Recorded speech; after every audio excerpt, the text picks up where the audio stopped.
ఒకప్పుడు కేజీఎఫ్ తో ప్రపంచానికి కన్నడ సినిమాల స్థాయి చూపించారు. ఇప్పుడు మళ్ళీ రిషబ్ శెట్టి అదే గర్వాన్ని తిరిగి తెచ్చాడు. అవును, కాంతారా చాప్టర్ 1 ఇప్పుడు బాక్స్ ఆఫీస్ హిస్టరీని తిరగరాస్తోంది.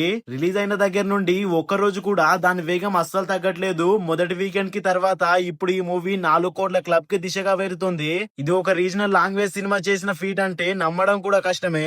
అయితే ఈ మూవీ రిలీజ్ అయ్యి ఇప్పటికి 5 డేస్ అవుతుంది. అయితే డే 5 వరకు ఎంత కలెక్ట్ చేసింది మూవీ ఏంటి అనేది చూద్దాం పదండి. ఒకసారి డే వైజ్ కలెక్షన్స్ కనుక చూసుకుంటే డే 1 61.85 కోట్లు, డే 2 45.4 కోట్లు, డే 3 55 కోట్లు, అలాగే డే 4 61.5 కోట్లు, డే 5 30.5 కోట్లు. మొత్తం 5 రోజుల్లోనే 255.75 కోట్లు ఇండియాలోనే రాబట్టేసింది. ఇంతకంటే షాకింగ్ ఫ్యాక్ట్ ఏంటంటే డే 5 మండే రోజునే Rishab Shetty cinema Salman Khan Sikandar opening collections కూడా బీట్ చేసేసింది. అది ఏంటి అంటే 26 కోట్ల సికిందర్ కంటే ఓజీ కాంతారా 31.25 కోట్లు వసూలు చేసింది.